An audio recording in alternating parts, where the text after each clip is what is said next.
Final touch में मैं सब कुछ तो नहीं कर सकता, लेकिन ये जो लास्ट टाइम है आपका, ठीक है, जिसमें आपको फाइनल टच देना है अपनी तैयारी को, पूरे सिलेबस को, इसमें से जैसे इंडियन हिस्ट्री के 7 प्रश्न आएंगे, ठीक है, करंट के 10 प्रश्न आएंगे, ठीक है, साइकोलॉजी मैनेजमेंट के 10 या 15 जो भी आएंगे, पिछली बार 10 आए थे, वैसे 15 आने चाहिए पार्ट के हिसाब से, जैसे भी आएंगे मान लीजिए, ये जो पोर्शन है 27 क्वेश्चन तो कम से कम आएंगे यहाँ से।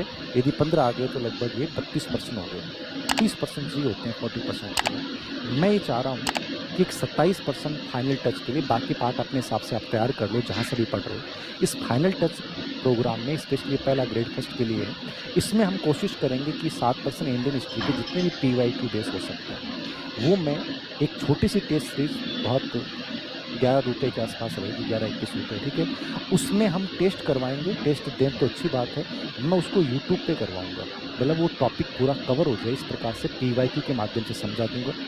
10% करंट के, इसमें कम्प्लीटली मैं PIB आधारित मैं खुद बनाऊंगा। इसमें PIB को सोर्स मान के और राजस्थान की कोई इंपॉर्टेंट चीज़ें हम लोग जोड़ लेंगे, स्पेशली इंडिया वाले को टारगेट ज़्यादा करेंगे। तो PIB आधारित जो भी टॉपिक है आपके, इससे टॉपिक लेंगे और उस टॉपिक आधारित जितने क्वेश्चन बन सकते हैं, जो मेहनत हो सकती है वो करेंगे। और 15%, 10 से 15% साइकोलॉजी और मैनेजमेंट पे क्या परसेंट बन सकते हैं और किस बिंदु पे आपको स्पेशली ध्यान देना है, इसको लेकर ये फाइनल टच प्रोग्राम हम दे रहे हैं 27 क्वेश्चनों को लेकर।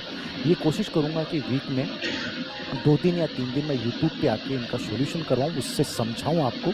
इससे मेरा भी एक रूटीन बनेगा अच्छे से आपसे, और आप लोगों को भी एक मोटिवेशन मिलेगा कि सर इन प्रश्नों को हमने कवर कर लिया है, इस टॉपिक को हमने कवर कर लिया है।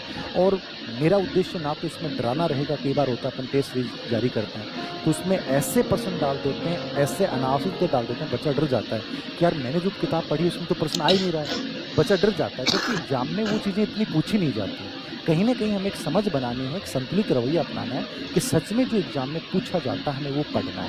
तो इसके अंतर्गत मैं कोशिश करूँगा कि आपकी प्रैक्टिस उस लेवल पे हम लेके आएँ। जैसे मुझे टाइम मिलेगा वैसे वैसे